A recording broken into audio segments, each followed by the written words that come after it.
Mad research. I've been in the stew thinking about Metazoo. Bars, by the way. Leave me alone, man. That's crazy. It can't touch me. But, dude, I've been just on a personal kind of like expedition to discover everything about Metazoo and what it's become up until now. I have a couple people in chat already, so I'm very curious. Has anybody heard of Metazoo, the trading card game Metazoo? What do you know about it? I'm genuinely curious. While you guys tell me what you know about it, and before I start to tell you everything about it, on to the discussion today, ladies and gentlemen. Why am I talking about Metazoo, right? There's a lot of people that don't know what Metazoo is. I'll discuss it, and we'll get into it. We'll get into a lot of the drama that's going around today, because actually, from what I found out, is there is some hot drama going on as early as last week. And the Metazoo trading card game entire community is collapsing within itself.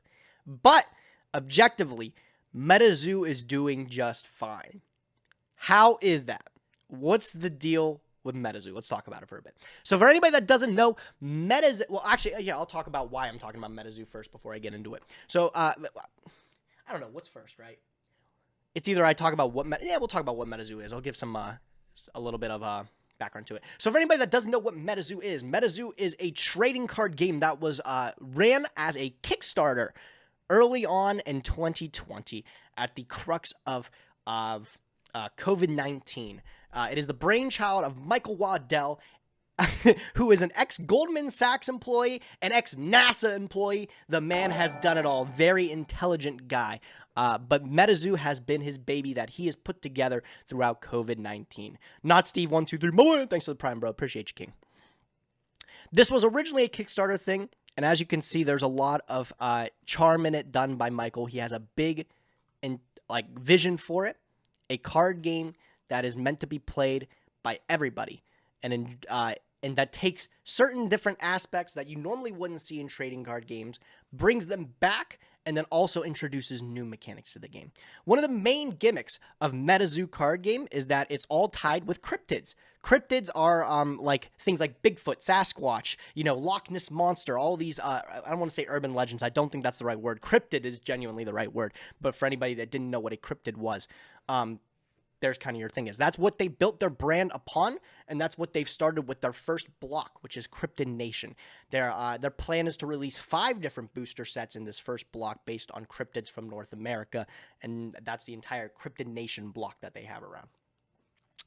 They have 5 sets into it. There are currently 4 releases into it. They're on the heels of releasing their 4th booster set, which is UFO, which I'm assuming is going to go with things with outer space probably. But yeah, there was a lot. If you look at simply the Kickstarter in an isolated scenario, this was a success by Michael's part. The pledging did not go more than 18,000. I'm hoping to find it. Hold on. Sorry. Here it is. 18,000 out of a 10,000 gold, almost doubling it. Yo, Trevor, my man. See you next week, cutie. Always, bro. Always. Super stoked.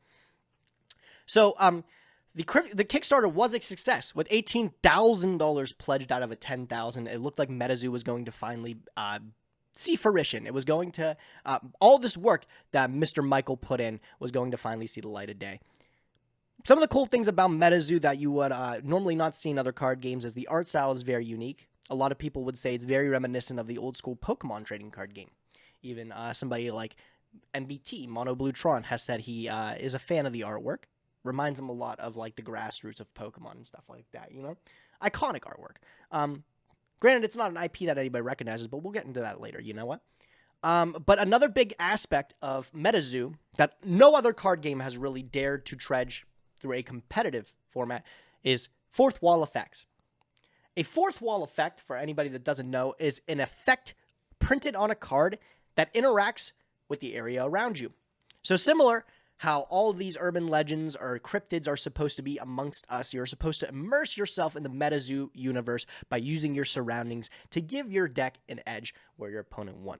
There's effects like, if it's nighttime, a card will get a certain boost that it wouldn't have normally before. There's a card where, if it's Christmas time, they had a whole Christmas bonus pack, where if it's the Christmas time, December, I think specifically, cards would get different effects during December. If it is snowing, cards would get different effects, you know, if it's snowing outside. There's even things like if there's a fallen tree in an eyesight distance, different cards will get different effects.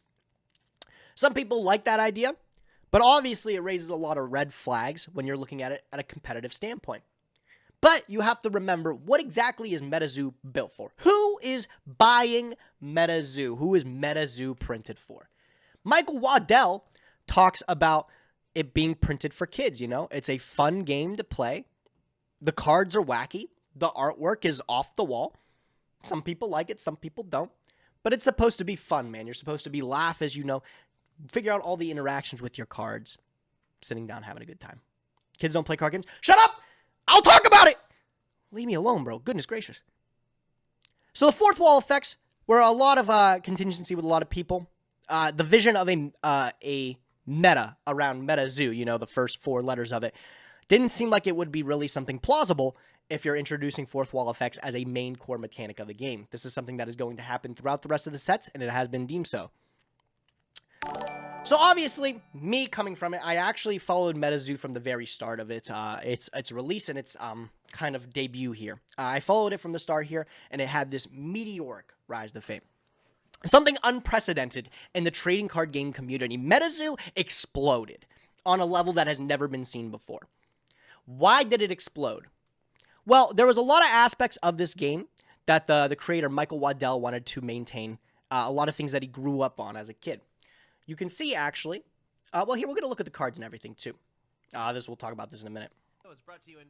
This guy here, Kodak, he was one of the first people that I can find that got his hands on Metazoo product, and one of the first Metazoo partners to actually bring product into people's hands from himself, as well as, you know, advertise it to people to try to get people to play. So, Kodak talks about the Metazoo card game back in 2021. This is right at the release of the Kickstarter, as Nightfall, which is their second set, is hitting the printers. And you could just look. We're not going to get too in the weeds with the videos themselves. If you want to get a look at some of the cards here, here's what they kind of look like. I got a picture here of them. The Loveland Frogman. As you can see, the artwork is like, it's kind. You know what? I can see where a lot of people would like it. I'm not the biggest fan of it, bro, but I can see where a lot of people would like it, you know? This old school kind of vibe with the Pokemon and stuff like that. But there's a lot of different things about it. If you can look at this picture here, it's probably a better look because I'm coloring it there. There's a lot going on, bro. There's a lot going on. One of the big things that's a turnoff for me is the red border of the card. This is something that actually wasn't in the original print run of Metazoo. Originally, they were going to be printed on black borders.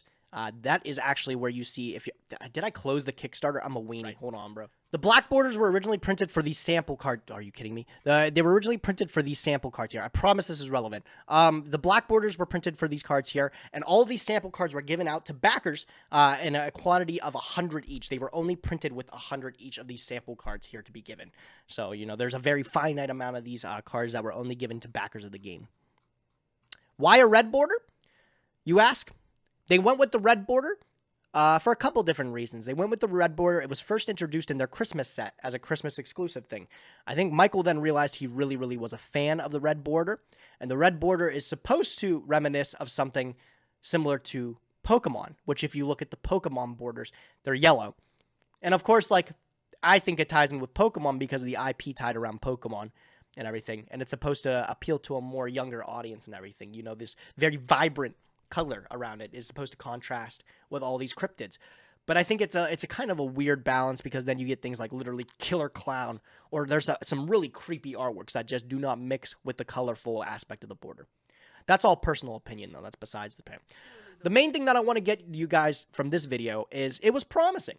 You know, the main thing that Kodak talks about is that he got into Metazoo before the meteoric rise in prices and everything. The entire Metazoo market had exploded essentially overnight, where these cards that were exclusively released in the Kickstarter boxes or these sample cards reached ridiculous values, you know, something that you had never seen in a card game that was released before. You try to think of card games like if you would have gotten in the ground floor of Yu-Gi-Oh, man. Say, for instance, you start playing Yu-Gi-Oh, Legend of Blue Eyes, and you open an LOB pack. You could pull Blue Eyes White Dragon or any of those iconic cards, but out the gate, the very first set of Yu-Gi-Oh!, no one expected those cards to be worth thousands of dollars years down the line. So what was attracting these insane prices? You have Kickstarter cards that are only released in the sample cards selling for thousands of dollars. The grading company has, this is back when COVID just hit too. So grading trading cards was outrageous. You know, you have cards being sent in to come back just 10s because they're brand new cards. But it just blew up overnight. You have cards being sold for thousands of dollars, and they're all rare because they're only contained in this Kickstarter product. But a starry-eyed Kodak here, man, you can tell he is very into the idea of the game. He's into the cryptids. He's into the mechanics and stuff like that. Even if it's a fourth wall thing, he expresses his concerns with it being competitive. But as for an IP and everything around it, Kodak, with 50,000 viewers, this guy's very important. I promise it comes in later. Big fan. He likes it a lot. I actually kind of like the artwork of Mothman here. I think this looks kind of sick. But he does concede a few things, and that is the game is confusing. There's a lot going on. He spends an entire segment explaining how the game works. I'm going to try my best in a short amount of time from the videos that I've watched to explain some of the mechanics to you guys. So when you look at a Metazoo card, you have a couple different aspects of it. You have its hit points up here. You have their attacks down here. Any of the effects are printed on the card as well. Some of the things that end up being too much, though, is a lot of the status symbols and a lot of the things to keep track of the game. Anybody that has played Pokemon before knows about resistance effects and knows about all the different statuses that happen on a card, you know? You can put poison on a card to say it's poison. I think you flip a card in some way to show that it's burned. That is just saying that every turn something is happening to the card. There are 10, he says. I think there might be. There are also status ailments in the vein of Pokemon. Bam, these are right here, the status ailments. Several can be applied not only to beasties, but to players as well. Burn in particular is pretty nasty, as it inflicts 20 damage every time a beastie is fatigued to attack or use an ability, and if you burn a player, that happens every time they do that. However, with these, I have to talk a bit about the jank. He gets talking about the fourth element walls, but the big thing about the status symbols is there's too many of them. Pokemon does a good job of keeping it short by having only 4 different status ailments, and they're all pretty recognizable. Poison and burn take counters. Sleep is turning to the left. Thank you, Tinkai. Sleep, you turn the card to the left, you rotate it, and then paralysis is turning it upside down. But that's not a lot to keep track of. It's all pretty self-forward. However, the status effects in Metazoo right off the bat are all designated by these little chip cards, you know, like the poison and the burn. I think there's 8 or 10 of them. There's way too many of them, and also on top of that, there's nothing that tells you immediately what they do. You have to research every single one of them, and imagine you get to a point where you have a card having 5 status ailments. And a person that immediately just hops into the game isn't going to know what these different symbols do, but with any other card game, you're going to learn, right? That's the hope. So the status ailments, there's a lot of them to pick up and understand, and they're all designated by these little markers here. It ends up being a lot to keep track of, and it ends up being a homework assignment. On top of that, not only that, but if you look at the anatomy of the card here, that one's not a good one. Some of the cards have different elements tied to them, and they have, go figure, a weakness to it as well, like Pokemon would. There's some cards that have these different symbols that would say they're an attribute, right? And there's an entire, like, if you think of Pokemon and all the weaknesses with that too, they're written on the card. They tell you, you know, you have a 2-timed weakness to water if you're a fire monster or something like that. It makes sense. However, Metazoo doesn't do that. They have the same kind of resistance mechanic with different attributes, but it is written nowhere on the card. If you didn't know that there was a resistance or something like that, or you didn't know the roadmap by heart for it, you would never know. It's a lot to keep track of. What I'm trying to say is it's complicated. There's a lot of different things to keep in mind. That's all the fourth wall effects happening in the game, the damage resistance, the status ailments, even the names of the mechanics are a little bit different. Drawing a card is called like bookmarking or something like that. The terminology is out of whack too. It becomes a lot to handle right away, which is a lot of people, they were not a big fan of it. Now, the thing is about Michael Waddell is he partnered with a lot of people, some people right off the bat, to help promote his game. A lot of the promotion came from after the release of his Kickstarter. You know, his humble Kickstarter with $18,000, just almost barely double his original amount, has just exploded. And he got so many people involved on the process of it to help raise the awareness of the Metazoo brand. One of the people that he got on top of it was Alpha Investments, otherwise known as Rudy, man.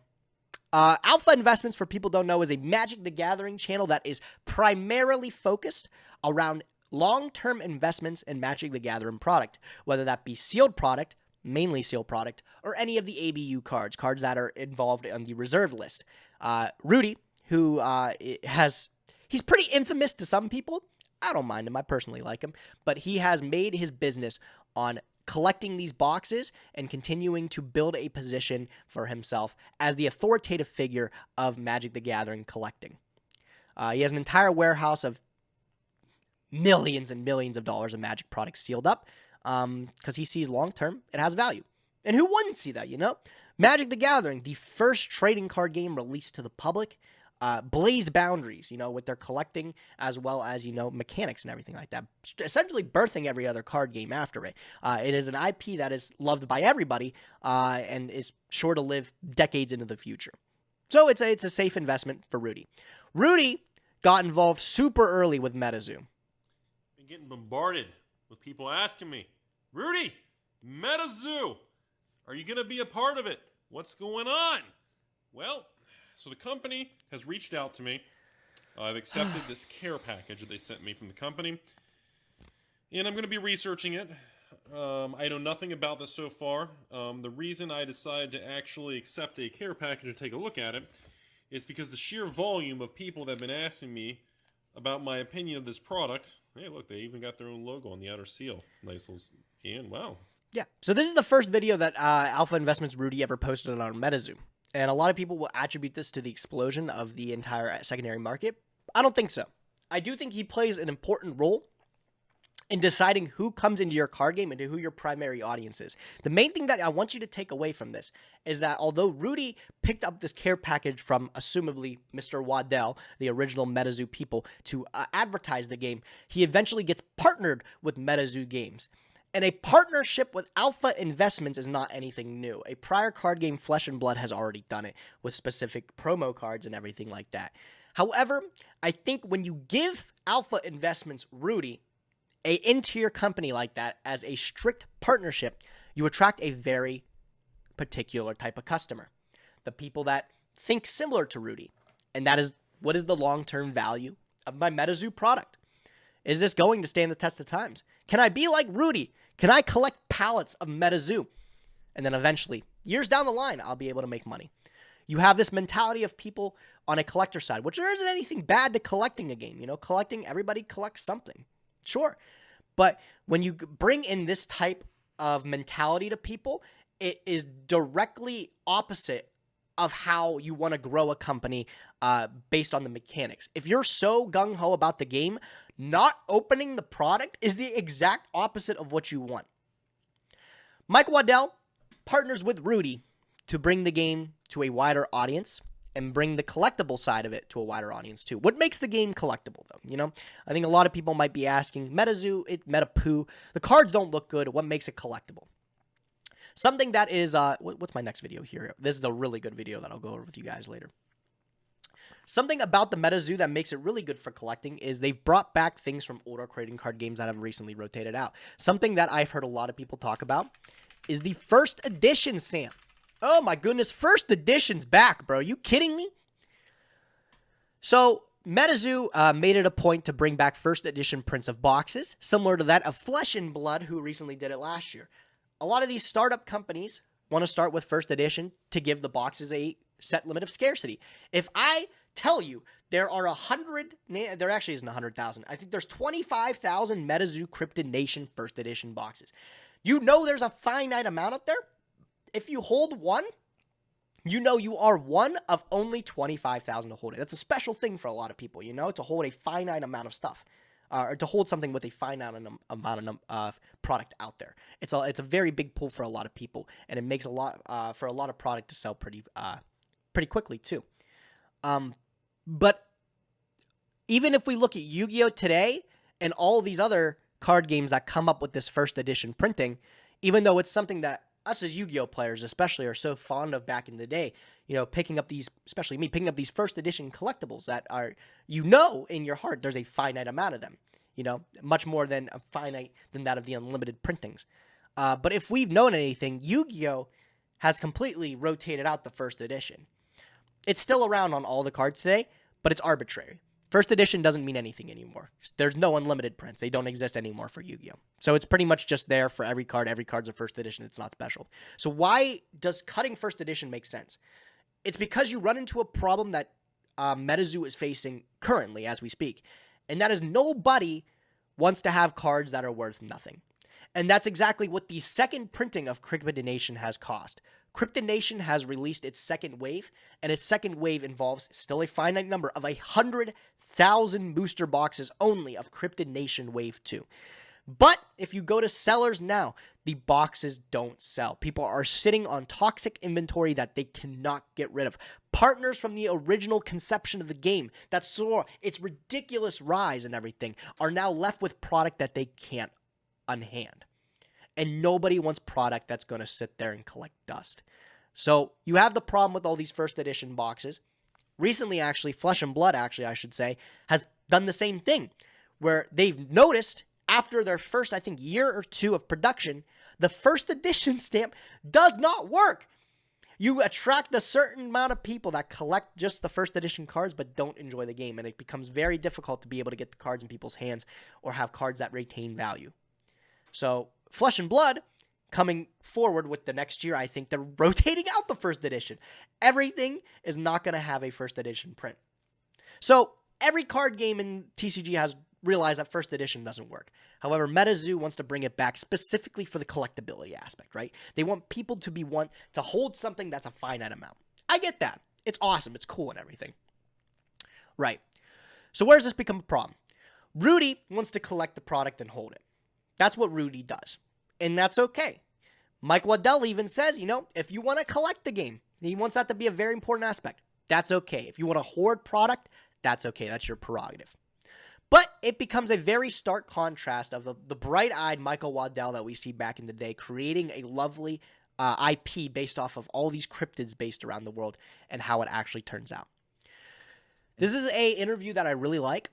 It's something that I just stumbled upon, actually. They have a website.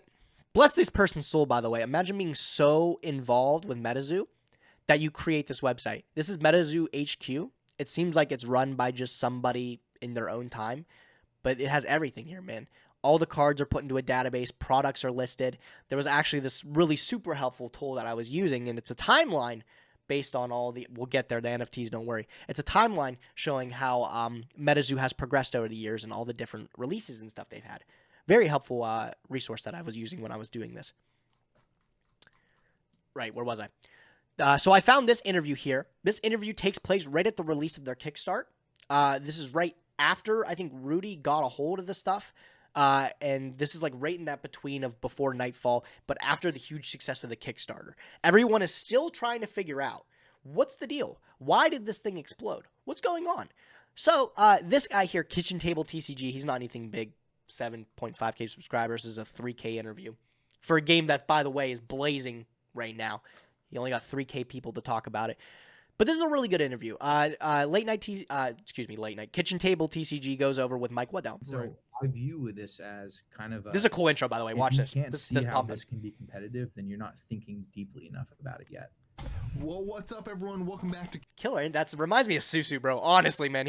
He doesn't do the Susu hand camera thing, but this guy, you could totally see it. So Kitchen Table TCG sits down for 50 minutes to talk with Mike Waddell, and he goes over a lot of different things with Mike. And I got a different appreciation for Mike. We'll talk a lot about Mike in a little bit here because there's a lot of shit going down with him.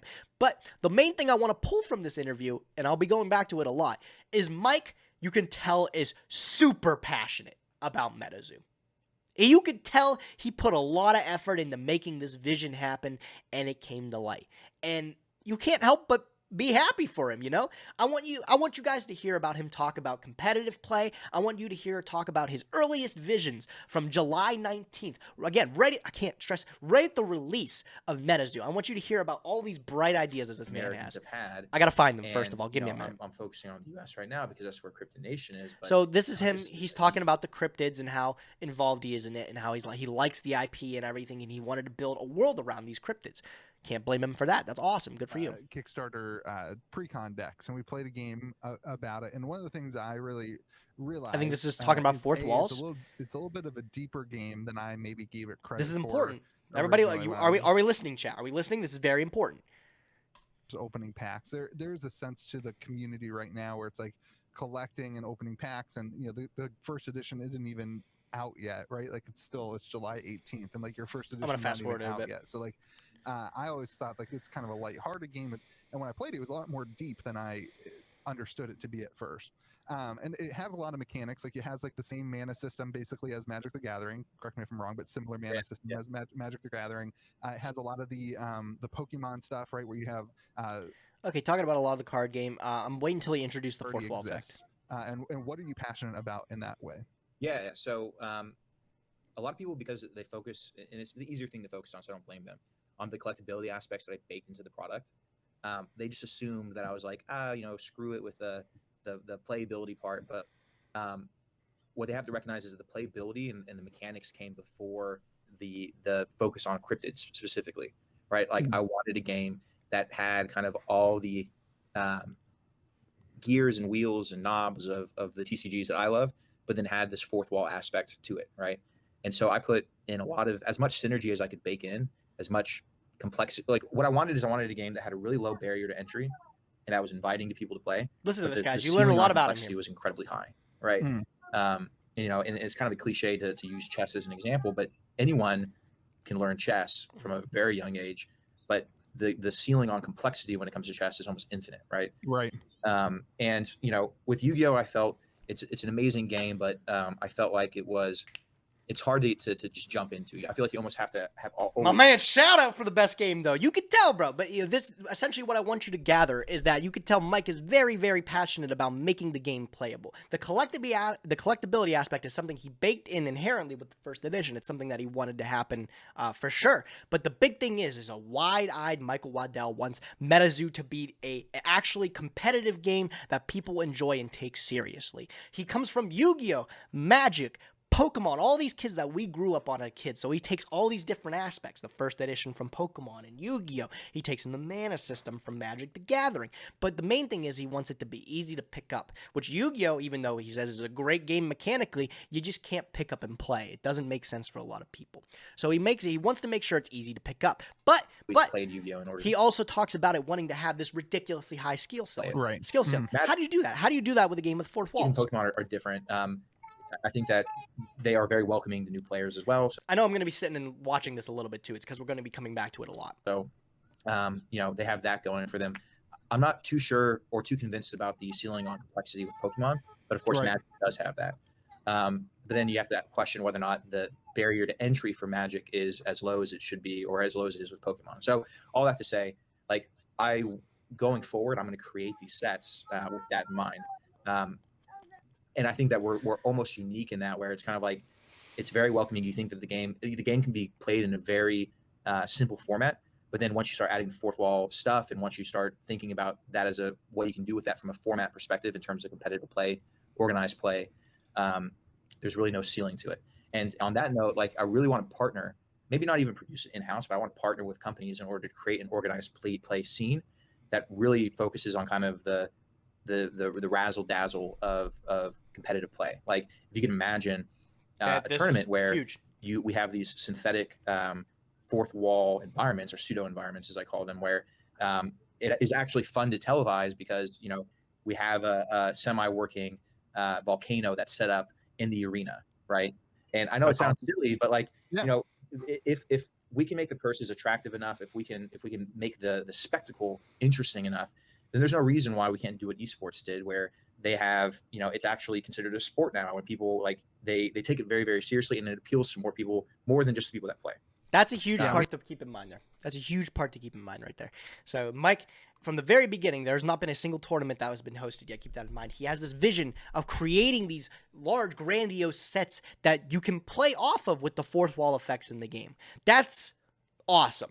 What a cool idea to actually bake in, right? So for somebody's like, I can't play this deck because there's not a log insight that's broken down or anything like that, somebody would obviously get really upset about that. But Mike has taken a step further, and he says, we're going to make it so you don't have to worry about it. You know what? You come to our event, and you're fully immersed in the Metazoo experience. Very, very, very, man, notable. I'm going to talk a lot of shit about Mike Waddell later, but you can see from this early stages of the game that he's very passionate about making the game work, and he wants people to get the hands on the cards and not only appreciate them for the collectability that they have, but also he wants people to play it. He really wants people to play the game because he's putting a lot of time into making it work. As you said before, too, the first thing he said was making the game work was the most important thing on his schedule there. We haven't seen that. So they go a little bit farther on here talking about the roadmap, what's to expect from Metazoo coming forward. There's one very particular thing that comes out, which is a little bit of foreshadowing for later from Mike Waddell. And the one thing that you come up with Mike Waddell here is that he loves to partner with people. He loves to talk business. Coming from a man that has worked data analytics in Goldman Sachs, you would expect that. He's a man that is very connected with people, and he wants to be able to build these connections to build the awareness of his product. Smart man, It's just business. The one thing where this doesn't go right, though, we talk is about all the time. People you don't realize you've partnered with the wrong people until you give them too much leeway with your IP. We'll get a lot later into talking about why partnering with so many people and being so la-di-da relaxed about partnering goes very wrong. But Mike Waddell, in this interview, he says something along the lines of, I can't exactly find the right timestamp, but he said something along the lines of, if partnering with people, it's probably around here, I'll let it play. Believe that just because online retail was on the rise, that brick and mortar was going to disappear. But brick and mortar is still the lifeblood of most industries. And even though online is on the rise, we're talking percentage points in comparison to like 90% that's still brick and mortar. True. So what a lot of brick and mortar businesses are doing is they're focusing, like you just said, more on the experiential, right? So, you walk into a hard. It's not going to be, it probably won't be around here. But the one thing that I get from Mike when he talks about partnering with different people is if it's as easy as wooing them into accepting Metazoo as a real IP, money in the bank, If I can seal these different partnerships to expand the Metazoo universe, there's no reason I'm not going to do that. And the one thing that he comes up with that becomes a very big point of contention later is non-fungible tokens. He brings up in this interview as early as July 19th, NFTs are on the roadmap for Metazoo. However, the way Mike presents it is very loose. Mike says, and I quote, this is like a quote from here, he says, if people want it, what's my reason for not giving it to them? Mike does not share anything about his expectations for NFTs, whether or not he believes in the blockchain or anything like that. He doesn't go too depth in it. But his reasoning is, if the people want it, why would I not give it to them? And that becomes a very, very bad omen for later on. So, Harley Davidson. I think that's some of the big things from this interview here, is capturing that Mike is very excited for the future of Metazoo and what he can possibly do with it. What's the drama with Mike Waddell? I'll get in there. Don't worry. There's a lot we got to talk about with Mike here. So Mike, cool things that we got to get from this. Huge vision. He has a lot of cool things that are planned for his card game that he wants to see happen. But the other big thing is he doesn't care who he partners with to make this vision happen. And this causes for some huge problems later down the line. Well, this brings me to today, okay? There's a lot of drama surrounding Metazoo right now. Not only Metazoo, the brand, which is an important thing to distinguish, but also the Metazoo card game. The one thing that it has been built upon, Mike Waddell's dream, is now currently in jeopardy. And who's to blame for it? Other than no one but Mike Waddell himself. So we talked about that guy earlier, Mr. Kodak. Well, Kodak, as you could see, super involved in the game. He said he was there before the hype. He loved the IP of it, the idea of all the cryptids and everything. You could tell he was really involved in the game. He released this, last month? Literally last month. 1 month ago. Friendship ended with Metazoo. Keep in mind, this guy with 50K subscribers, one of the largest viewed videos on release to promote the brand and stuff like that. And he releases this 8-minute video. So, I just finished sending off all of my Metazoo stuff. Well, not like all of it. I have a game archive to maintain, and I still have like a few of the cards, but for the most part, Metazoo is gone from my collection. In my opinion, it has crossed the point of no return. So, like, a little over a year ago, almost 2 years ago, the Metazoo game came out. It was a game based on, you know, cryptids, Bigfoot, and all that. The person who made it, you know, they reached out to me, and we talked. I helped them out with That's Mike Waddell. his game design. I mean, it looked kind of corny. I actually did not really expect it to go places the way it has. That's I what thought it people would be have. like a brief distraction. But then, of course, you know, the crypto bros showed up, and the people who treat trading card games as investments rather than as something to play showed up, and things just went out of control. But even I will openly admit that when you're involved in a project, it can be difficult to sometimes spot its flaws. And the biggest one for me, See, that's a lot of the stuff that I talked about Metazoo, too. I mean, the fact that people were treating it like an investment rather than a game was definitely a problem. I mean, it started See, so he goes on to about talking about like the problems that there was already cracks from the scene from the start. And as you can see, it's stuff that he could avoid. Kodak could avoid them from the early stages because he was so enthused by the IP. He thought there was a lot to offer from it. You know, a world based on cryptids who nobody's done it before. Like, that's awesome. And for somebody that was a fan of the artwork and everything, he thought it was going to see. But as you can see, he said the crypto bros took over. And that's what I think a lot of people try to attribute with the large rise from the cards from the start. From the start, actually, I think it was just an anomaly. The Metazoo cards from the first release at Kickstarter and stuff like that, when there was no signs of NFTs actually on the site, unless you watched specifically that interview. I need to make that apparent too. There was a lot of people that didn't see this coming, even though it was already prophesized from the start. It seemed like a pretty cool IP to, you know, try to tackle.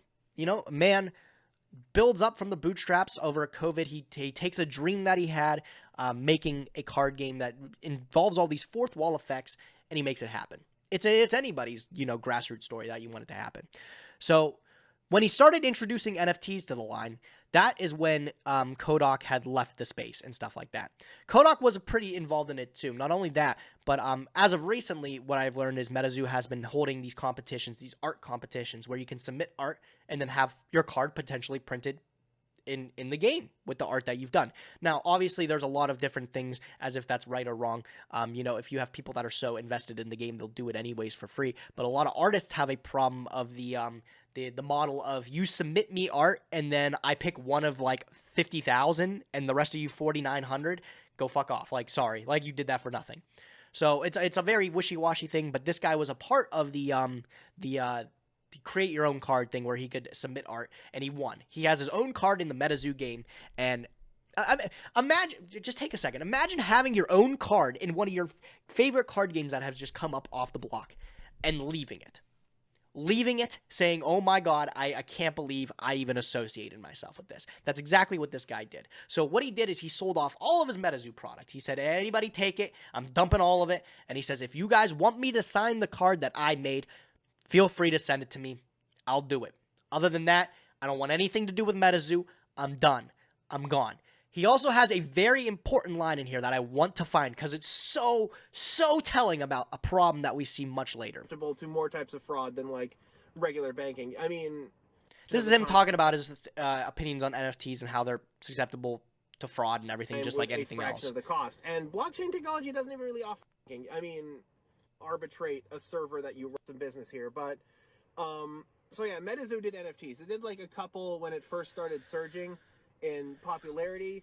I mean, that bothered me. I said, dude, NFTs aren't a good idea. Like I actually reached out to the guy and talked about how NFTs aren't a good idea. And I don't know if he definitely didn't get the picture. We now know in hindsight. Later, he put out like these tokens, like literal tokens for NFTs. But the idea was that these were tokens that were secured against physical product that was already being produced. This is all important. This is all super important because it all comes to a head. Like literally in the last month, everything has just exploded. But you need this context for me to give you everything. Somebody couldn't take one of these tokens and say, hey, it's actually worth $10,000. People would look at it, say look at how like it can be redeemed for like one booster box and stuff, and say no, that's like maybe $200 at most. Mhm. At least it had like a purpose, like something like it had like fungibility. It could be exchanged for actual goods, which is something that most NFTs don't have. Most NFTs are just scams basically. But I again told the guys, like, this is a bad idea. In fact, I think I used the word, "You're making me look like a dope," because supporting Metazoo now meant supporting NFTs. Yep. And he actually cried into my shoulder for a bit. He was like, "Oh, this all the drama that these NFTs are causing." It's like he cried into my shoulder for a bit, and I thought, okay, he's gotten the picture. He's not going to do NFTs anymore. But then, a couple of weeks ago, it happened. So Axie Infinity was what is known as a play-to-earn game, where you start talking about this game based on Ethereum, which is called Axie Infinity, which you build up these dudes, and it's essentially they're just money printers. There's a lot of flaws in it on itself that I won't get into. It doesn't really correlate that well with Metazoo, I don't think, so I don't know why he tries to tie it. But the big thing that he says is that the creator was crying on his shoulder with all the drama surrounding all these NFTs that he introduced in the game. The first NFTs that were released for the Metazoo, I actually have them up here. That's the timeline. Close. These were the first ones released, the first cryptid NFTs released for the Metazoo. They don't do anything too crazy. I don't think they do anything at all.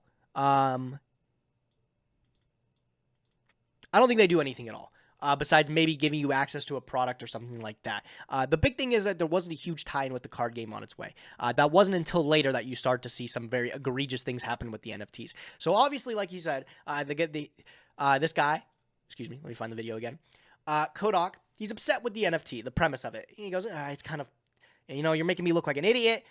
Don't push it too far, but I still enjoy the game. It's fine. There's some things that they ended up doing very recently that are just essentially off the wall. So, but the big thing I want you to get from this is that this guy here loved the game, loved the IP from the start, left because of cryptocurrency and everything that has happened with the Metazoo crypto from there. But the big thing is that he had connections with Mr. Waddell, and Mike was unhappy with all the response from the NFTs. Why would Mike be unhappy? He's the one that made the deal, right? Well, there's a lot to it. Recently, there's a lot of drama that has been going on, a lot. And it all stems from the creator program. Not the creator program, but it's called the Metazoo Partner Program.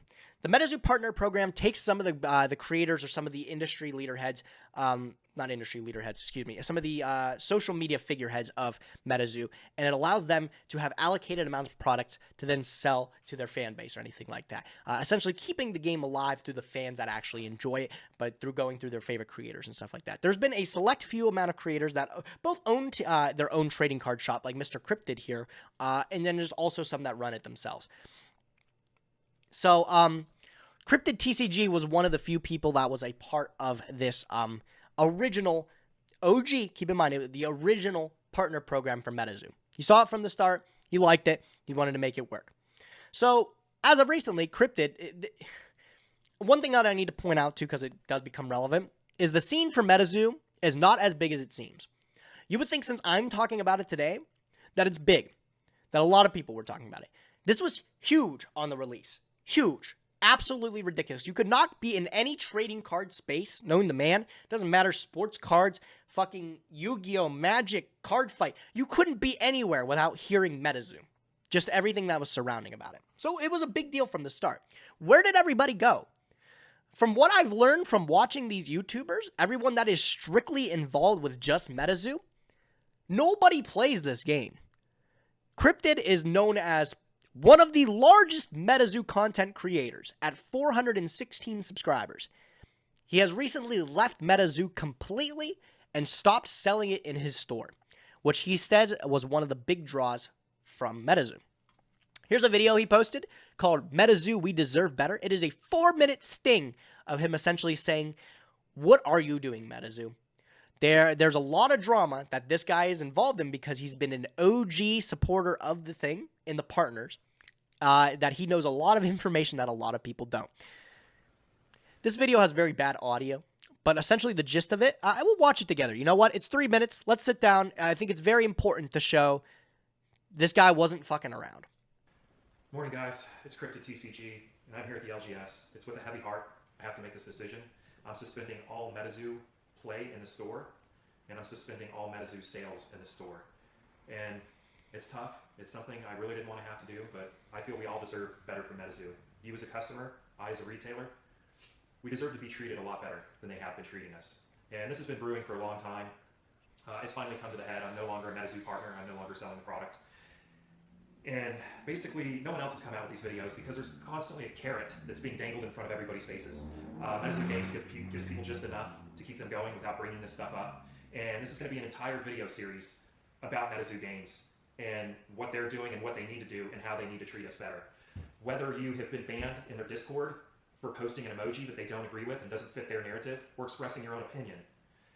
It's a very dangerous thing when someone tells you how to think, how to act, and what to do. Whatever you do, people, if Metazoo Games moves down to South America and starts a commune, do not move down there. And for God's sake, do not drink the Kool-Aid. We're going to be exposing this. I feel everybody needs an apology from Metazoo Games.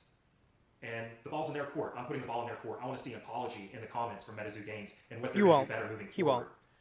The form they came out with on their Discord to fill out and send in and tell us what you think of Metazoo. So essentially, the rest of the video, he goes on talking about how Metazoo released a feedback form and how they're not going to give a shit about any of the results. It doesn't matter. But the big thing is and what that I want you to get is that he's very upset. You can tell. Like, something went over the edge. He's not playing games. And this is where Metazoo as the trading card game should have been scared, because this guy comes out with some heaters.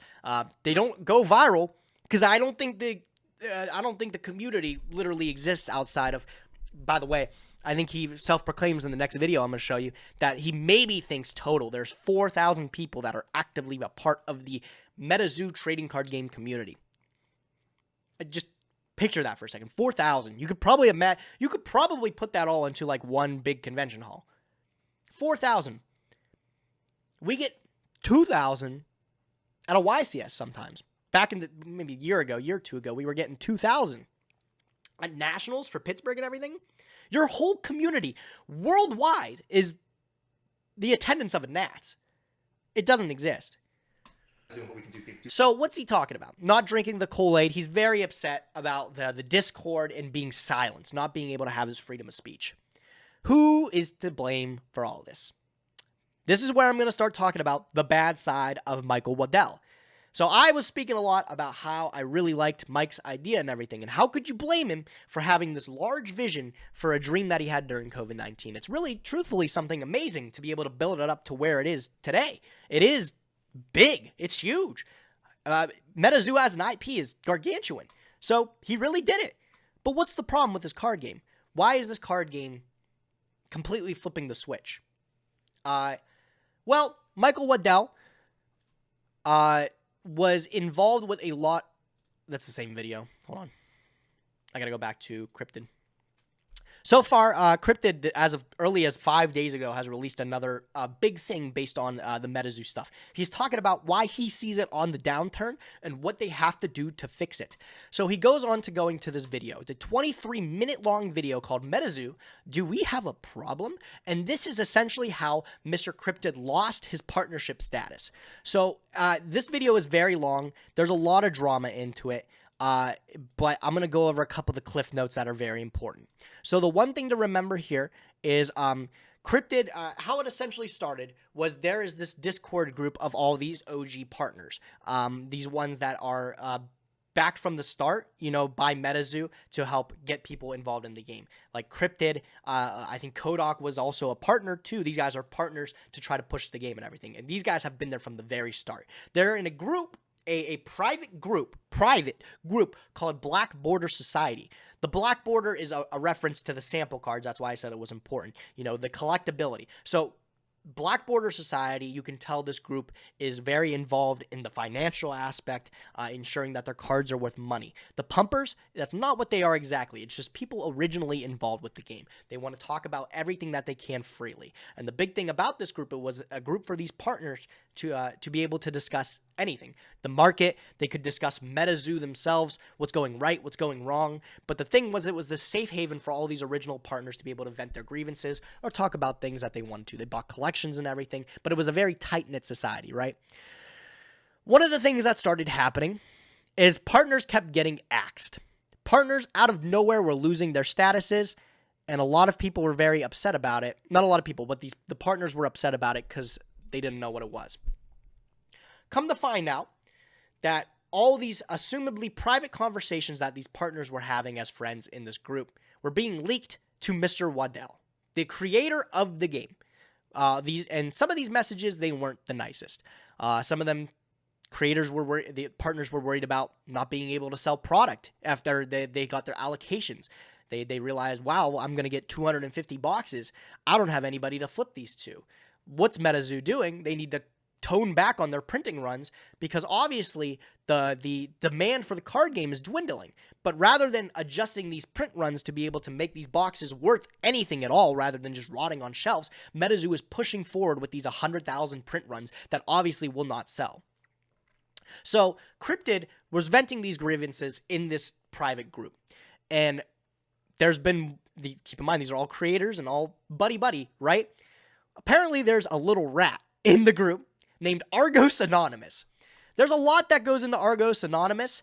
I haven't watched any of his videos because I don't think any of them relevant. The one thing that we have to remember with Argos is he is proclaimed by the rest of the people in the Metazoo scene as the largest Metazoo channel at 4.49k subscribers. And on top of that, he's not even purely a Metazoo creator. However, this man, because of his stature with 4.49k subscribers, he is the authoritative figure of the Metazoo community. Argos Anonymous had been leaking these chat logs that were assumed to be private to Michael Waddell. Some of these messages were not nice. They were things like, what is going on? Things need to change. But the thing about Michael is Michael didn't want to hear it. And that's where these messages come from. It is under the pseudonym of Metazoo Games here, but you don't know right away who it is. It's under Cryptid's assumption that this guy is Michael Waddell, directly messaging him. And we're going to watch a little bit of this because we see something that is super similar to something that has happened in the Yu-Gi-Oh! Trading card game that I'm so excited to correlate. However, let's watch a little bit and see exactly what happened between this interaction with Cryptid and Michael Waddell that led to him losing his partnership status. Not important. Thanks for bringing it to my attention. We go to June 27th. So you go, he talks about his first messages here, and they're pretty, fair and everything. He's just, it's Cryptid sending something to the Metazoo Games page saying, hey, I don't know if you're aware of this, and it's just pretty civil and everything. From there, talking about, he has another post here where he has all these Kickstarter boxes that he's gotten and obtained recently. Just, I think he's sold them all, but he was showing off this page here and said, hey, man, we've been collecting these. I can't wait to see you at this first event that you guys are going to hold. I'm excited. He's stoked for the game and everything. Very civil, fun conversations to have with the Metazoo page, right? This game and he talks about how he got into the game and he was very bright-eyed about it. Super cool. Thank you for the channel. This is the Metazoo Games page giving him his upped allocation for the second set and everything like that, which is Nightfall and stuff like that. So after this huge rise, everything is still going well for the game. And being a Metazoo partner, Cryptid got surprised by having his allocation upped. He's going to get more product to give away to people. That's awesome. Who wouldn't want that, right? More product. And I never did sign a contract. This is pretty much the way it went down. The way it went down, he's like, Ted, this is your allocation. You're good to go. Thanks, man. Appreciate it. Wow, that's awesome. That's awesome, dude. Thank you. And I believe this is just more stuff. Reach out to Shaw. If you don't know Shaw, he owns Game Castle. From there, shit goes haywire. So right around this area here, which is December 15, 2021, this is the second release of the Cryptid Nation boxes. So the second edition that I was talking is toxic and nobody can get rid of. This is the stuff that all these people, these creators and stuff got stuck with. They got stuck with these boxes and they're trying to sell them for the recommended retail price that Metazoo Games has told them, which is $65, right? Well, turns out somebody, which is PokeZoo, that was also a Metazoo partner, since they kept these boxes and they just couldn't get rid of them, this guy was messaging to try to figure out, why they're selling them below MSRP. They're selling them for $50 a box, which you're taking a loss at that point. Whatever you paid for the boxes, you're not making money on them. You're either barely breaking even if you got a special offer as a creator, or you're straight up losing money. But you have to get rid of the product, otherwise you can't pay back your credit card company or something if you bought it that way. You put yourself in debt. So he's asking, is it allowed to sell these boxes? Because he's a partner, are you allowed to sell it below MSRP? No response, whatever. And then he can't find a link to his store, whatever. Something happens recently. This is in early March. In the Metazoo game hits him up and say, hey, man, you're a partner, right? I can see that you are a partner. Goes into talking about if he sold his pre-sale for the next Wilderness thing. There's some drama going on, and these chat logs are getting leaked, right? And nobody knows who does it, but it's assumed that it's this man Argos. Well, Argos ends up sending these logs that Cryptid has said. Not anything too egregious, by the way, but he said stuff like he's starting to slip in and out of believing in the product or not with all the stuff going around. Well, this guy, whoever's representing Metazoo Games here, had enough. He said, man, thanks for talking shit. He said, now you will never sell anything ever again. You are no longer a partner. Just right off the bat, rips him of his partner status and stuff like that. Have a nice evening. A lot of this stuff here, if you're just reading it in front of me, some of it won't make sense. And Cryptid goes into talking about how a lot of these messages were deleted by the Metazoo Games thing to cover up tracks and stuff like that. Whether or not it was probably just, from what he said, it's a lot of unprofessional stuff, just like insulting, calling him mean stuff and everything, like mean-spirited stuff that if you're representing a company, you really shouldn't be doing. But that stuff, it's not as important to the larger scale of he was saying bad things about Mike Waddell and he was saying bad things about Metazoo being a partner. That's breach of contract. He gets stripped. It seems fair, right? Well, this has been happening to a lot of people, and a lot of people don't know who the rat in the group is or who's leaking these chat logs that would get these people to be stripped of these things because there's no incentive to do it. Why would somebody want to stymie the growth of the game that they're trying to grow, right? So what this Metazoo Games page was doing is it was sending screen caps of these chat logs from private groups. Imagine somebody is not in this private group and you receive from somebody a screenshot of something you said.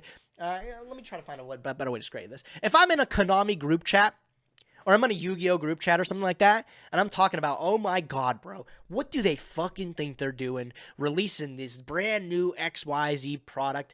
Bogus, bro. I can't believe they did that. And I said that in the confines of what I thought was a private group. And then all of a sudden, I get a message from Mr. Konami themselves, bro. Konami hits me up on Discord and they say, is this you? They send me a screenshot of everything that I said that was said in confidence and says, this you? All right, man, you're banned. Never see you again. Bye-bye. Have fun. That's exactly what this happened to this guy here.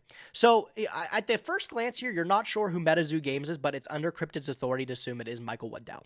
And this is where we run into a problem. And that is having the figurehead, the dream child of whoever made the product, being involved with anything that has to do with public relations. And it's sort of a pride thing, you know? I feel like if you've built your company from the ground up, you want to be involved with it for as long as you can. You know, you're the only person that can articulate your dream that you still have today. And that's not a bad thing, but that pride can become toxic when you don't know how to deal with problems or you don't know how to deal with people. And if this page, which it's definitely got to be actually, this Discord, it has to be Michael Waddell. If you put yourself in that position, you must make sure that you can behave accordingly. Where have we seen this explode in somebody else's face before? Yu-Gi-Oh! Has its own legacy with having a very toxic, authoritative figure be the helm of all the public relations of their events. Anybody remember Alter Reality Games? I'm curious. 150 of you in chat. Who remembers ARG? Alter Reality Games.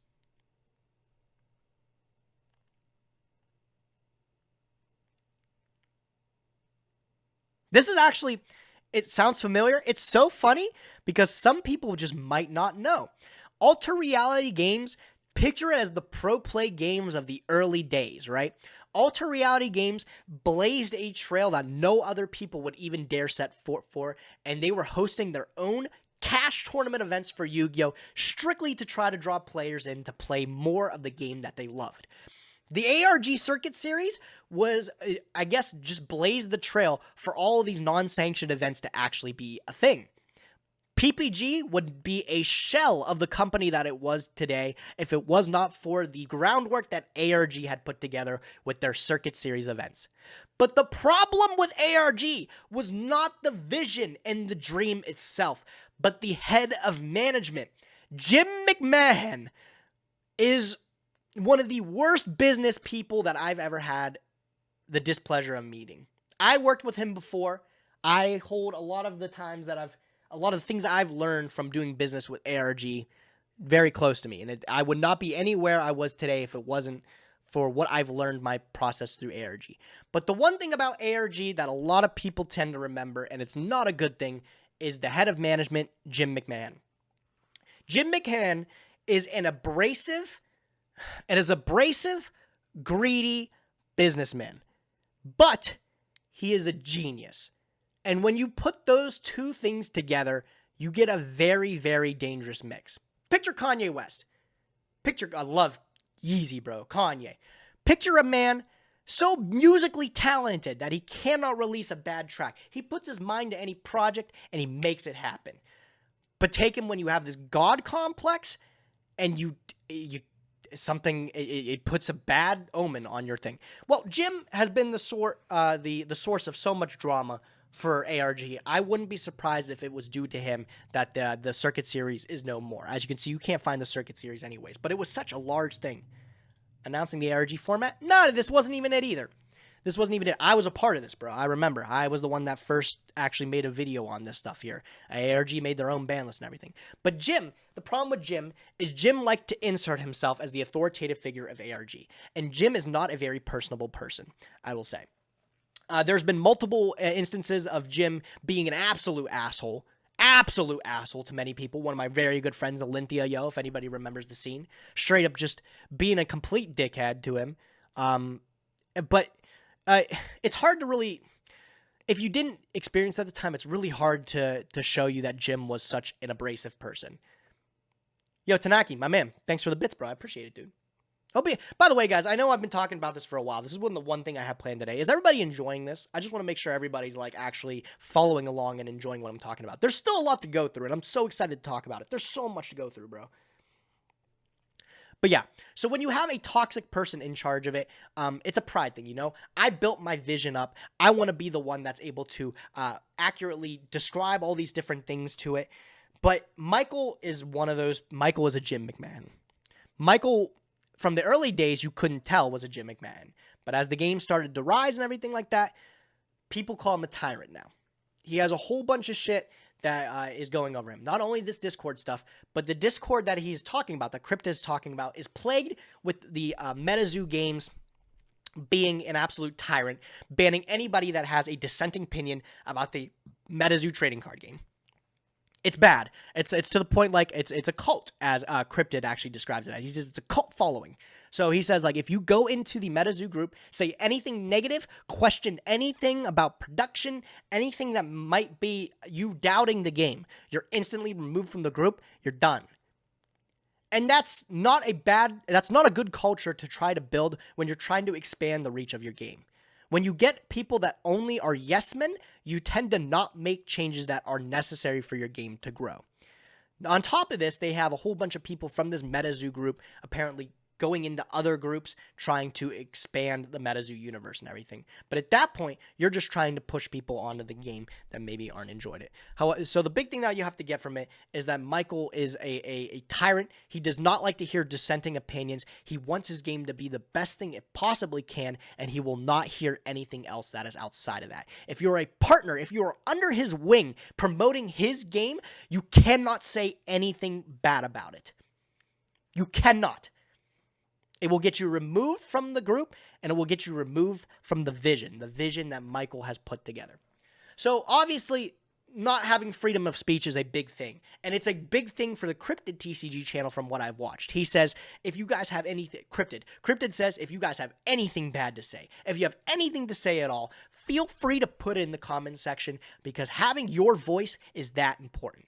Michael Waddell doesn't seem to think so. So this is Michael being super shady, being an asshole and everything like that, removing Cryptid from his partner status, completely eradicating everything like that.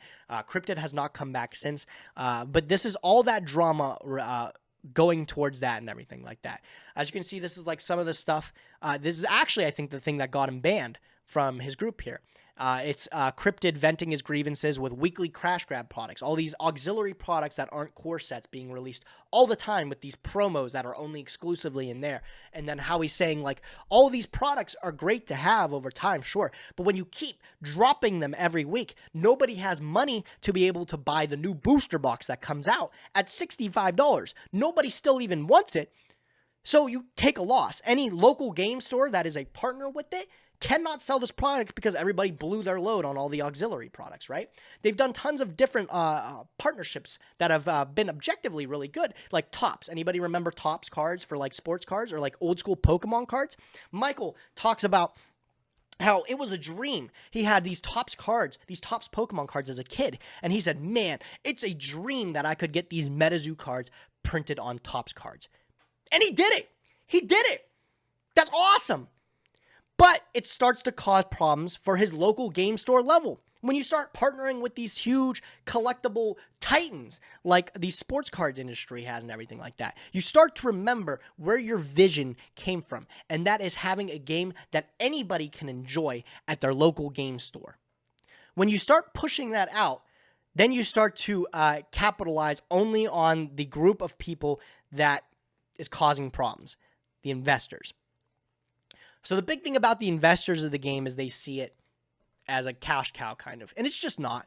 If you look at TCG Player, a lot of the cards from the first edition set, Cryptid Nation, even the ones even the namesakes like Mothman, who is the most popular IP for the game so far. Everybody kind of resembles Mothman as the title card. You can get the Chase card, the card that everybody should be wanting, for under $200. Coming from a Yu-Gi-Oh player, like if you come from anywhere outside of Yu-Gi-Oh, that might seem a little steep. You know, right out the gate, that's pretty expensive. But as a Yu-Gi-Oh player, that's nothing. That's nothing. The only thing that has these values of astronomical levels is the Kickstarter project, Original Things. They're designated by a little K in the corner to make sure they're extra special and difficult to get. This is what the entire, like I want to say the collectible aspect of Metazoo is built upon, is these Kickstarter cards because of how actually rare they are. That's a one bit, again, I'm saying that now, that's very, very important for later. Very, very important for later. We got a lot to get through still. So Cryptid got kicked out. He's upset. He's on a rampage. This is recent. He's like, I'm airing all the dirty laundry, that only stuff I would know because I've been an OG supporter from Metazoo from the start. Metazoo said, all right, man, go off, King. And they really shouldn't have. The next video that, that's Argos. The next video that Cryptid posts is another one here. Metazoo out of gas on the way to the moon. A lot of this stuff here, this is further proof that it was Argos Anonymous being the mic informant. Here's him joking about it. I'm getting spammed with messages. Say this is after his first video came out, pretty much accusing Argos of being the leaker. And he's like, what exactly did I inform upon? Well, I mean, I'm not saying I am, but the drama, and I've been kicked. So Argos was kicked. He's the rat. It's an ongoing joke in the community that Argos, even before all this drama, was the rat. So whenever, it's so funny. He was talking about whenever he would go into these different groups or something like that and post something, people would share like a rat emoji because he was just so synonymous with like leaking information or getting people thrown under the bus for no reason. So Argos is the rat, and this is him pretty much just self-admitting it. Krusty Cards, thanks for your gift, by the way. Hey, what is Metapoo? Just a whole bunch of shit that we're talking about, bro. Honestly, like if you want to watch the VOD, I think I'm doing a pretty good job of going over all the drama right now, but it's very interesting. In this video, Cryptid talks about not only pretty much the confirmation that it's Argos being the little asshole here, the little rat, if you will, but also the dangerous upcoming sales of the newest set with Metazoo UFO. This is not out yet. This is still out to come very soon.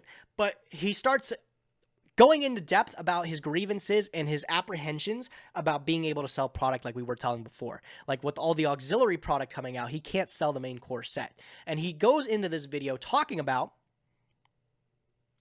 recent sales of stuff and how the boxes, they sell on TCG Player because these are, and as you would quote, the Timmies that would buy from this because they don't know where else to look. But if you look elsewhere on these partner websites and stuff like that, you can actually see the Cryptid Nation 2 booster box is selling for $50. This was like type of thing where he was asking, are you able to sell as a partner below MSRP? This is what this website is doing like that. And the thing is, it says it's sold out, But he says on a weekly basis, they trickle in a couple boxes there just to make it look like it's in demand and stuff like that. But on the wider scale of all of these people under this umbrella of the partner program, it is a shared grievance that they cannot get rid of these boxes. That the second edition booster boxes aren't selling. Clearly the card game that is based around is not doing well enough to be able to support selling this amount of product. So so most of the partners, they want them to scale back the printing so that these boxes, obviously can find their way into the hands of the people that want them. But also you start to see the seams cracking from the first edition to the unlimited print. The first edition works for pulling a very certain amount of collectors, a very certain type of person, a person that is able to purchase this box and have in mind that these cards will at least retain some sort of value. And from there, it's either they do something where they keep the box or they still crack the box for fun. But the box that is primarily for the aspect of enjoying the game and stuff is not selling well enough to show that the game is doing well from a trading card game standpoint. That's a lot of his grievances, and he says that if you are in the Metazoo, he makes a very bold prediction. He says if you're in the Metazoo space, it's toxic, it is not going to last, and that he is very, very scared for the upcoming release of UFO, and he expects it to be a huge failure. Because the newest set, Wilderness, the boxes, I'm pretty sure the first editions are still at 65, right? Actually, don't even know. I'm going to look that up myself. I didn't look that up, but I'm curious now.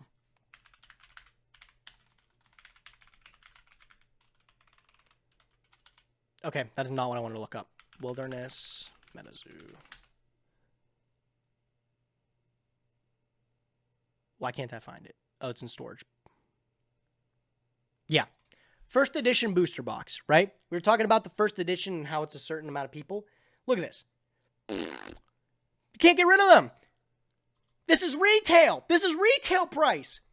And they can't get rid of the first edition booster boxes, which, by the way, even this set has a gimmick to it where you can pull these golden tickets. They don't do anything yet. They're not confirmed to do anything yet. But as of today, filming this, there's only been 2 in the world pulled.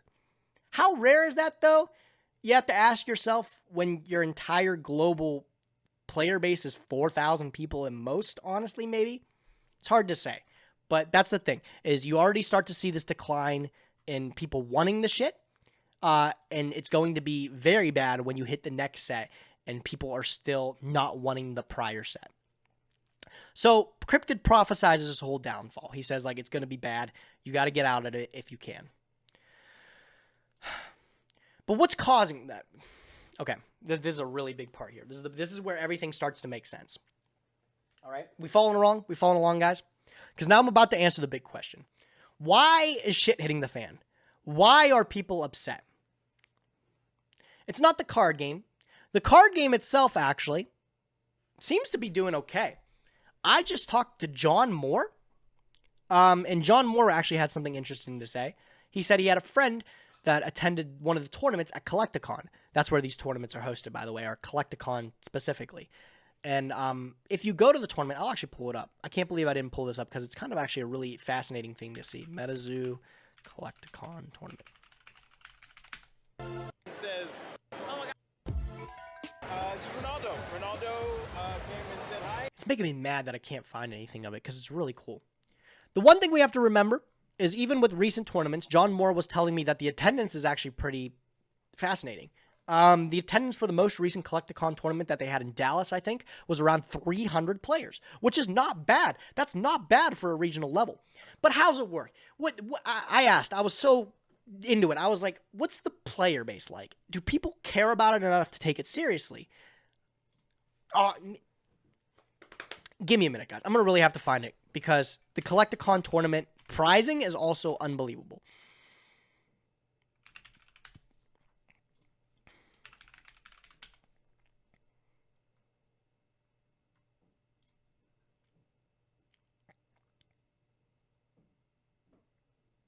Here you go. Here you go. Here you go. This is exactly what I was looking for, bro. It's called the Caster's Cup. I appreciate you. Okay, so the big thing that has been happening recently, and it surprised me. I was like, who's playing this? Is the Metazoo tournaments that are hosted at Collecticon, which I think is Gary V, one of the Pokemon visionaries who invest and stuff. I'm pretty sure it's his con, and it supports a whole bunch of kids with autism and stuff, which is great and stuff. That's awesome. But $250,000 cash prize to $100,000 to first place. What? That's a lot of money. That's a lot of money for a game that I feel nobody's playing, right? So where's all this money coming from, right? That's insane. You would think that Michael's vision hit it big. He did it. And if you look at the Collecticon Metazoo booth where they hosted the tournament, it would really seem he had. Some of the cool things that he talked about in that initial interview that I showed you guys, having these immersive backgrounds and areas that are like tied to the game to be able to put these effects into play and stuff like that. He built there was these huge stages, well, not stages necessarily, but all these props built to be able to see the vision of all these fourth wall effects actually coming into a competitive play. One of his visions was, imagine you show up to a con. I'm Gage Poljak, right? Metazoo fanatic. I come in strapped with the best deck of the format that I put all my time into. No fourth wall effects are going to catch me off guard.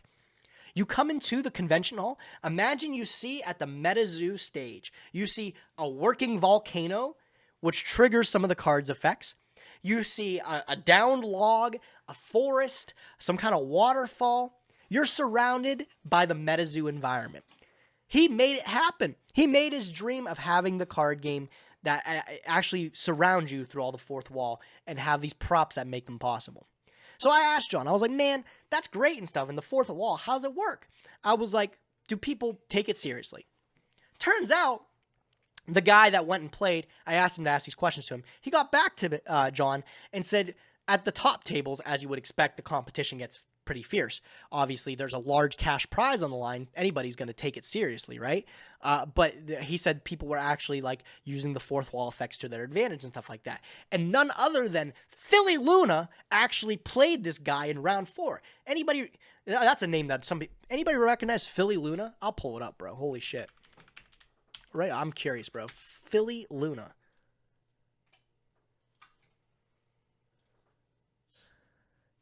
That's okay if you don't remember Philly Luna, bro. Philly Luna, one of the most, OG goat at the game, bro. Yu-Gi-Oh! This guy was a Yu-Gi-Oh! Pro. He was at this event. He's at this Collecticon event, and he was at round 4. The guy that was giving me this information about the event said he played Philly. So obviously people are taking it seriously, right? I would not expect a person like Philly to not take a game seriously like this. Big things, right? So you would think that Michael made his vision come true, making these elaborate tournaments that actually utilizes fourth wall effects by immersing you at the con into the game of Metazoo. What went wrong? Where's all the drama coming from? It's coming from those non-fungible tokens. But is it Michael's fault? That's the big thing that I want to talk to you guys too. That's a big thing, right? Is it Michael's fault that the NFTs and everything are taking over? No.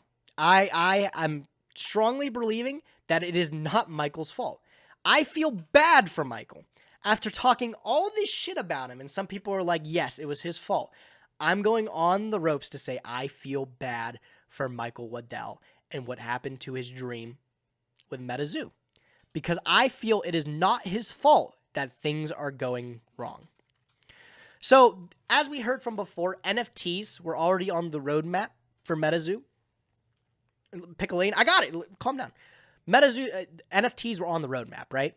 But Michael had a very laissez-faire kind of like approach to it. He said, if it's what people want, I will do it. Who's to stop me from making money? If people want this, I'm going to make it happen. It was not the right decision for NFTs. And that is because there's another villain of the story. And that is Steve Aoki. And that name has to ring a bell, right? Steve Aoki.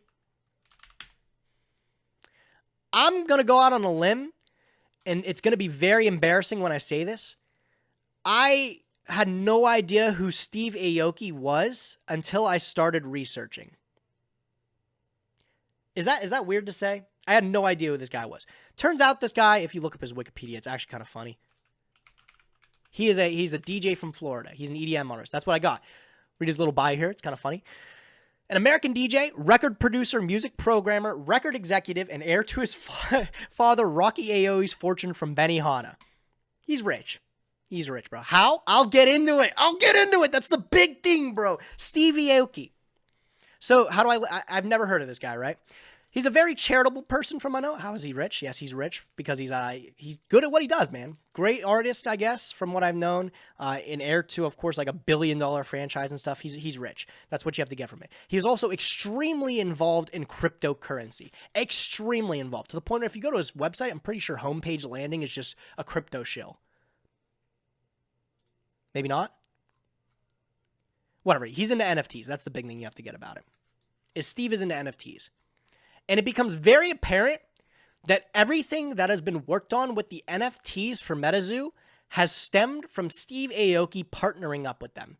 Very early on in production, I think Steve says maybe as early as a couple months outside the Kickstarter project, he gets put on as a co-founder of Metazoo.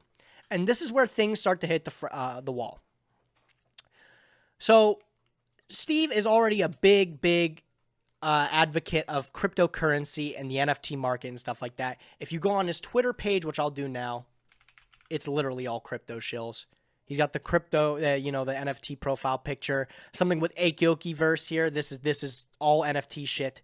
It's all NFT stuff. Everything about it. The Metazoo NFTs here, cryptid. Yeah, dropping soon, actually. Look at that. Next week. If anybody wants one of these profile pictures. Everything that is NFT related to Metazoo is all done through Steve. All of it. And it's all made apparent on this video here. This video I found in passing last night, and it made everything make sense. This guy here, name is, he's sports cards investor. I'm pretty sure his name is Jeff Wilson.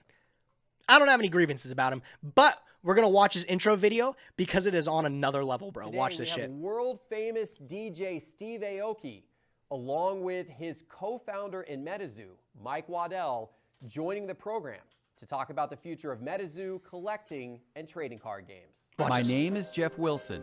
By day, I invest in tech companies, and at night, I invest in sports cards. Join me and my team as we help you profit from the hobby we all love. Hello, sports card investors, and welcome to an Interesting choice by the editor. Very, very interesting. Bro, I don't care how cringy you say that is, man. This guy's got it, bro. If he's so confident in being able to profit off of sports cards, I don't even care, bro. As cringy as that is, that's sick.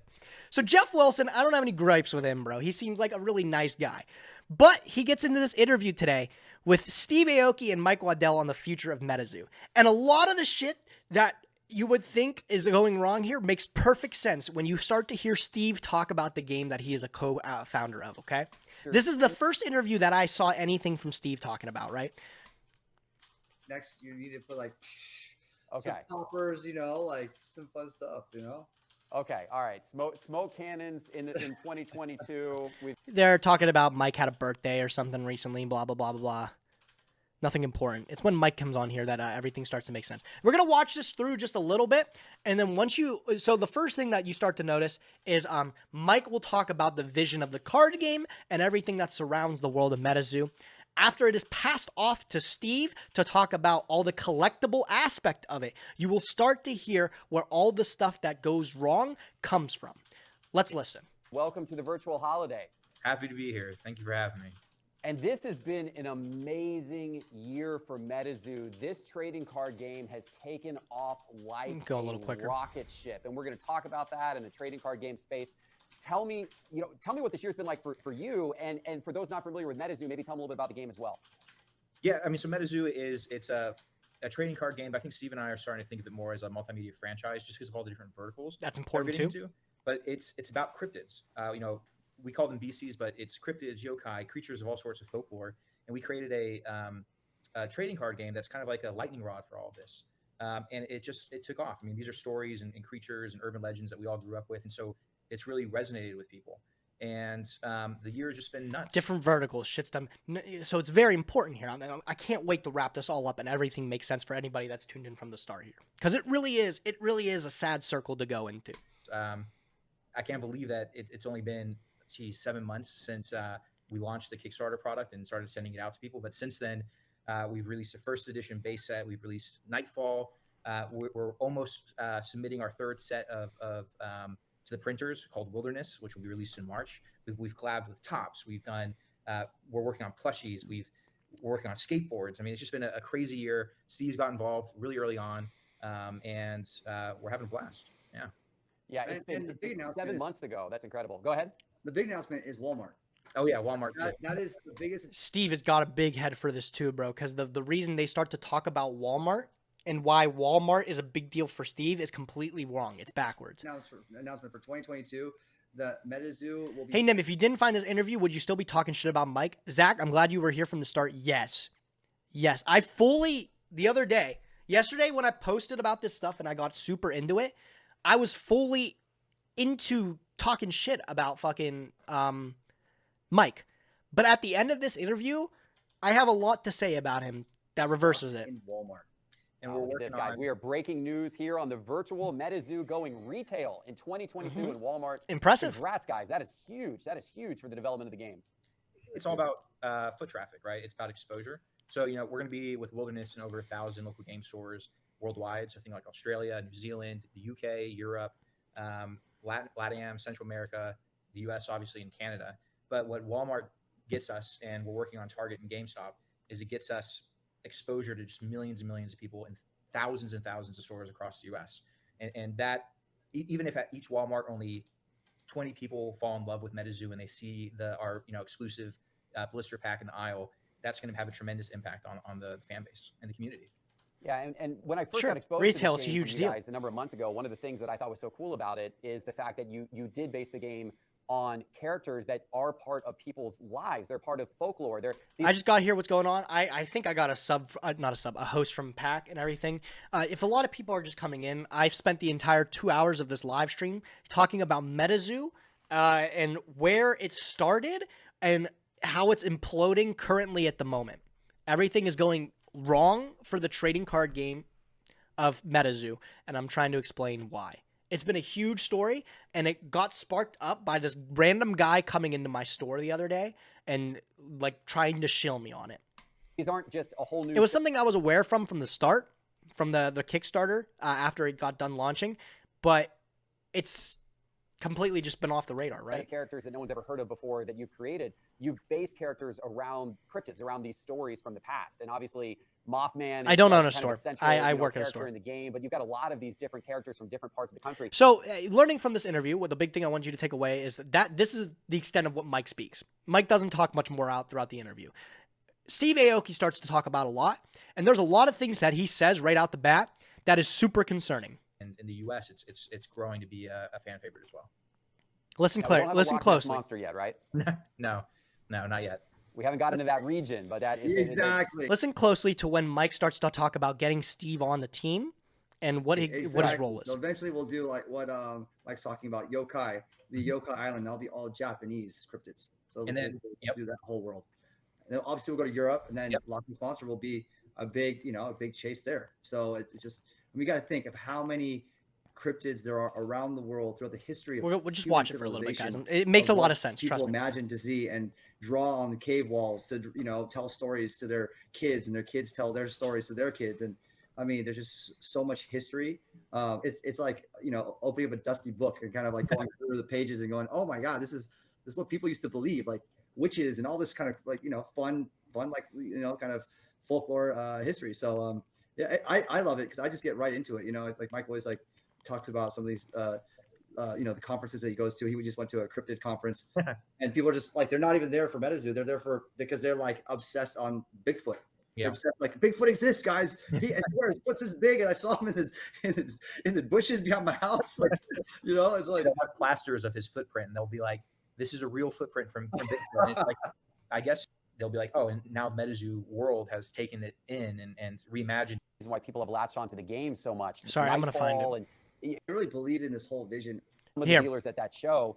Did you ever expect it to grow? So the big question that Sports Cards Investor asks, and it sets Steve off on this, I don't know, this tangent seems to come out of nowhere, but he says, did you ever expect it to be as big as it was? Did you ever expect it to just explode out the gate? This way, either of you. Steve? Yeah, I actually did. Because I got in pretty early. Listen.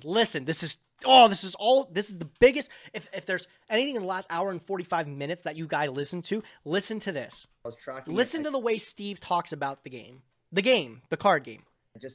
I really believed in this whole vision, like the fact that this is a literal goldmine IP. It's just an IP that no one's actually exploited and create. I mean, basically, Metazoo is the whole universe of cryptids, right? And when I jumped in with Mike, my vision as well is to expand as far wide as possible.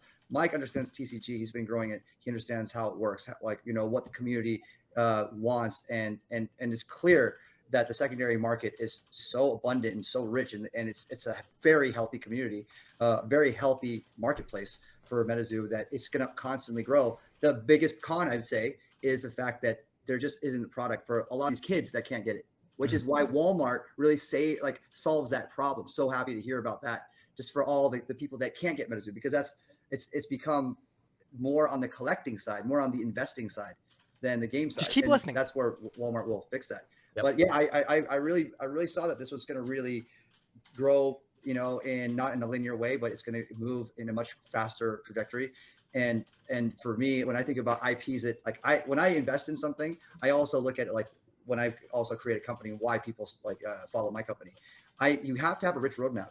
You have to have an offering that you're constantly giving to your community, and you have to take care of the secondary market. You have to make sure secondary market is rich and fulfilled, and it's being done. And we have so much in we have so much of a roadmap in the physical, as far as all these sets and drops and promos that we're doing. The Dimmock promo, which is like happening right now, with the Dimmock t-shirt and the Dimmock promo card, the Dimmock Metazoo drop. But getting into NFTs, we have a long roadmap in the NFTs. So side and side, we're going to be living in both worlds, the metaverse and the IRL physical space. So it's just exciting, it's just really exciting, and we're constantly, me and Mike talk literally every day.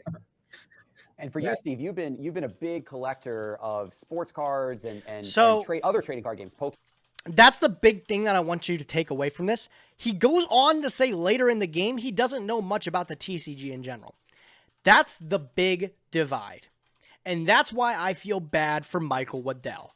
I feel Michael Waddell's idea, the vision of an IP that is an umbrella of every cryptid from different parts of the world and stuff like that. This whole vision he had of bringing them all together under a single card game to play and have fun with has been hijacked by Steve Aoki as well as other people in the crypto bros. Steve is the entire mastermind behind all of the NFTs related to Metazoo, and you could tell by all of everything that has been put out for it as well. Let me go to the Metazoo page here, and if we go to the tokens and NFTs that have been released, these are the ones that were originally released that really didn't do anything too bad. Once you go down a little bit in the year, you have Steve Aoki x Gal Yosef 2021, an exclusive one-of-one Mothman NFT. It's a one-of-one where you get 100 booster boxes of Nightfall, which if you value them at 65 retail each, essentially a pallet would be maybe like 6,500. So that would be the base value of your card, but you get a one-of-one promo card as well as this big fucking thing. I still don't understand NFTs to this day. I probably never will. But the big start is where you start to see the cracks at the seam is the one-of-one promotional physical card that is tied to non-fungible tokens. Something that wasn't present in these first run of NFTs. Now you get to the point where you're crossing over. And this is where I think that Waddell's original vision of a card game that everybody can enjoy has evolved into an IP that is now larger than anything he can imagine, and as Steve put it, an endless gold mine that is meant to be exploited. Does that make sense? Does everybody know what I'm saying right now? Steve, from the very beginning, his first interview that we watched together, he said, NFTs, I'm not going to get into them. I like the idea that if it's something people want, they can have it. And he was so ready to partner with all these people like Topps, partner with anybody that's ready to like Rudy, Alpha Investments. He was ready to partner with him right away to get that out. He was ready to partner with Steve Aoki on the side of NFTs, all for the purpose of getting the name of Metazoo out there. The unexpected consequence of that was, of course, having people that don't believe in NFTs, a huge majority of people, feel alienated from the card game that started as a humble Kickstarter. So Mike had the right idea, being a businessman from Goldman Sachs. Not a businessman, he was a data analyst, very important. A lot of people like to tie that he was a Goldman Sachs greedy guy. But I think he was just a guy that had a project done in COVID, and it got hijacked. So Steve Aoki has been responsible for all the NFTs, right? What's the problem with the NFTs? The problem with the NFTs is that it's basically any other NFT, right? There's already a whole bunch of problems with NFTs in it, inherently and stuff. But the big problem with that is the one-of-one card NFTs. And that has been all but confirmed moving forward for the newest NFTs that are meant to be minted, is that you will get exclusive trading cards that are tied to your non-fungible token. That's the exact opposite of the way it should be. It's a physical asset from the card game, and it made more sense that the cards were worth more when they were just the cards, if that makes sense. But now you have specific cards that are out of the reach of your typical consumer because they are locked behind such a foreign concept to many people. A lot of people still don't understand NFTs to this day. I don't fully understand them to this day. A lot of people don't want to try to understand what the NFTs do.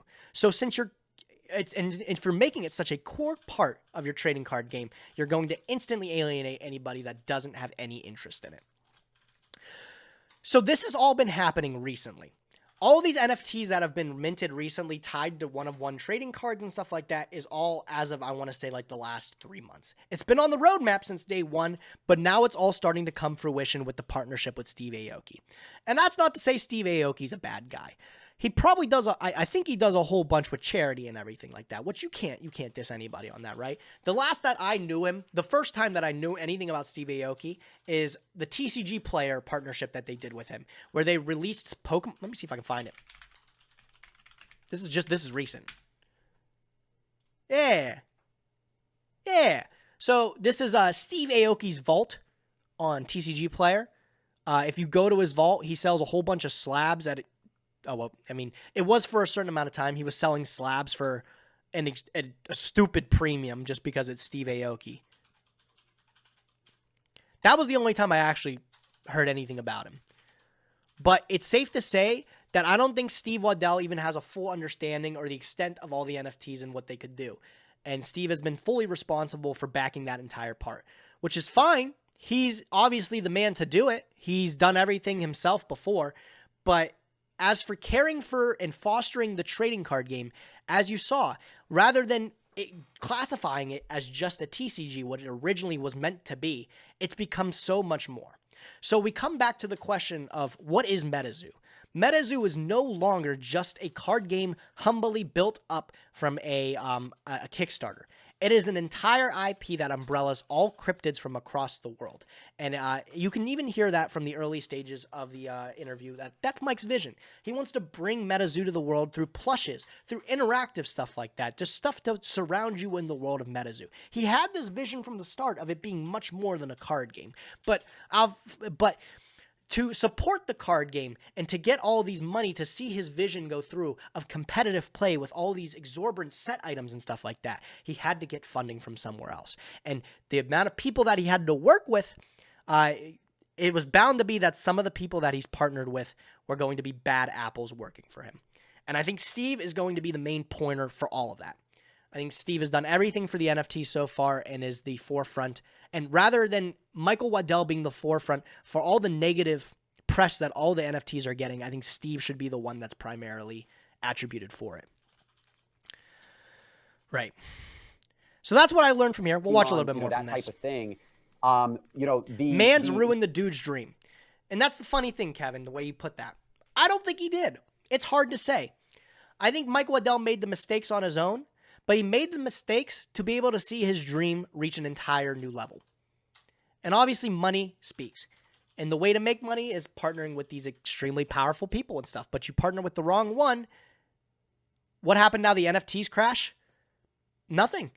Metazoo, it's just, what is it now? Who is it for? That's the main question that I want to wrap up with. But that's the thing. Is like, did Mike give away his dream to see it grow? And I don't think so. I think he just made a wrong decision on somebody to partner with, and it cost him. It cost his reputation. Seems like Steve Aoki bought enough shares just to take over what he wants and does what he IP. That's exactly what I believe happened. That's exactly what I believe happened word for word.